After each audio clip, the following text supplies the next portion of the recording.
Okay, now I'm going to show you how to use the different tools. We're using the same exact image as last time, but for the sake of my demonstration, I'm going to use last year's image. So if you're just copying the numbers off my recording, it's not going to be the right numbers. Aww. I know, sorry.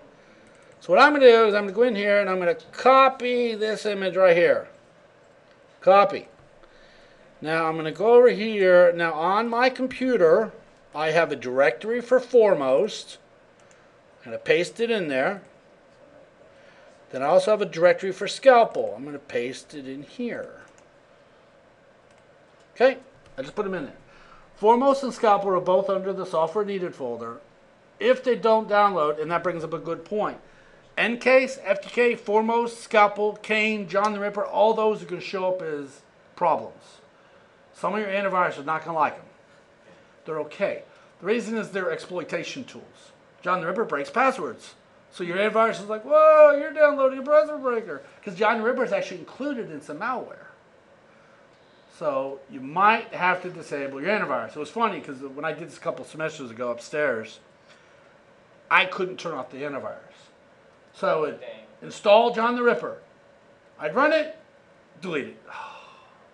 So I showed you, because I ran it like 50 times to show you different usages of it. So I had to reinstall it. Run it, delete it. Darn it, I had to keep doing it over and over. So one of the videos up there, you see it's, delete it again. So it's because your antivirus thinks it's bad. So Ncase, FTK, Foremost, Scalpel, John the Ripper are all potentially harmful according to your machines. Okay? So don't freak out over it. They're not bad. Can they be run portably? Like, can I just install it to a thumb drive and run Scalpel and some of these tools? Or do they require Foremost and Scalpel, yes. Ncase, no. FTK, possibly. Okay. Now, the version of FTK we're using is old. It's no longer supported. You can't even download it anymore. But we're still going to use it because it has a demo version in it, which is kind of nice. But, all right. So, to run this is very hard for some people. Okay. This is what you're not going to do. Okay. You're not going to go. We're going to do Foremost first. You're not going to go into Foremost, and you're not going to click it. Did y'all see that? Seriously, every semester, the day the program's due, I can't do my homework. Why? I keep clicking and it won't open. Don't click it. You cannot click this, okay? Anyone know why? Why, what do you think? Has to run in the command prompt. So I'm going to delete that directory too over here, by the way. Yeah, because if you run it, actually, that's all you're going to get. It's never going to do anything. But when you run it, it does create this output directory. If you want to run it a second time, you have to delete the output directory. Because you cannot run it a second time. See, that's why it was put up the first time.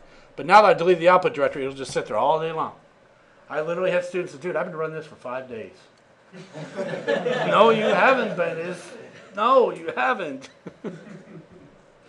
So don't just click the darn thing. Okay, so how do you get to DOS? The easiest way is Windows CMD. I mean, I found there's so many people who don't know DOS. Can y'all, some of you see that text, okay? I'm going to change directory, CD, into Foremost. Easy enough. Nothing new there. And there's something called dir for directory. Now, there's a lot of special commands you can use with Foremost. You can do Foremost / question mark and get them all. But I'm just going to type Foremost.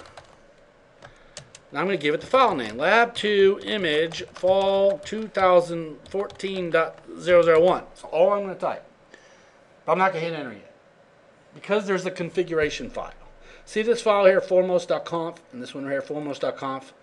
Edit it with TextPad or something like that. So if you open it with Notepad, it's probably going to screw it up and make it look stupid.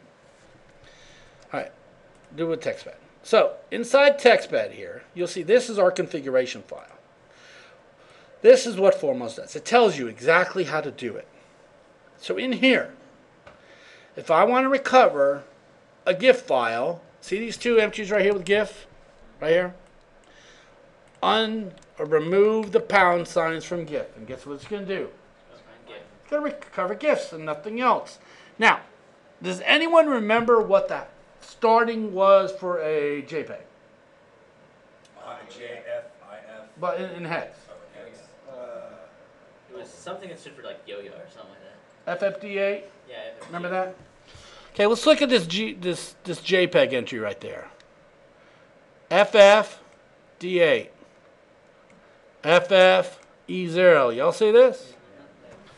So couldn't you edit and add your own? And the trailer is FFD9. That's how this tool works. It finds the beginning, goes to the end, copies everything between. So you could very easily edit this and add a TIFF and add other stuff because if you know the beginning. /X means hex. So very easy to edit it. That's why I say you needed to do the other project first, so you really know. Yes, it would make your life very easy. But you see, we got GIFs, JPEGs, we got PNGs, we got BMPs, we got TIFFs, we got all kinds of stuff. Not all these will work. We got Word documents. We got PDFs, PGP, all that stuff, okay? So y'all can see, they're all in here. Not all, but you can add others. But for the homework assignment, don't add any others. So when we do the extra credit, we need to use this file that we edited. Right, this file. Because I'm going to take your file and run it on my machine. Same with the John the Ripper project, the breaking passwords. You're not going to break them. I mean, you're going to. But I'm not going to take your word for it. I'm going to take your configuration file and run it. Then if you did it correctly, I should be able to reproduce it. Makes sense. Sorry. All right, so GIFs right there. I took away the pound sign. Now I'm going to save it. All right. So now I'm going to go back in here, and I'm going to run it just by hitting enter. Done. Okay. So now let's look in our output directory. Output, we got a GIF folder. Oh, there's 5 GIFs. Tad bit quicker than what y'all did. Tad, just a little. Just a tad. All right. And this is what the audit file looks like. There it is. Now when you put in the numbers for GIFs, this is the complicated part. You have a 1 and a 4 for GIFs. What do you put in? 5. Very good. It's that new math. Oh, you mean go from 0 up to? Add them together. That's like Linux. Because like JPEGs, there's 5 different entries for JPEGs. They're each going to be listed separately. Add them together. Okay? Understand that, everybody? What I'm talking about is on the config file here, remember I uncommented 2 GIFs. So that means 4 of them were of one signature and 1 was the other. That's why there's 2 different ones. Okay? Now, say I want to run it again. You know, you can just hit the up arrow. If you didn't know that, you could just hit the up arrow. If you hit enter, oh, I can't run it because the directory already exists. Now, I could use a different directory, run with /t to overwrite it, or you can just go in here and delete the darn thing. So if you delete it, it goes away, then you can run it again, and it's done. Now, once you do all the types you need, it will take about a minute. And it won't do it in 0.00 seconds. Are we okay on what you're doing in Foremost? Pretty simple? Yeah. Nothing difficult there? Okay. You made me want to pour gas in myself. All right, now we're going to go into Scalp. Actually, let me stop Foremost, then we're going to go to Scalpel. Okay, this is the end of the Foremost recording.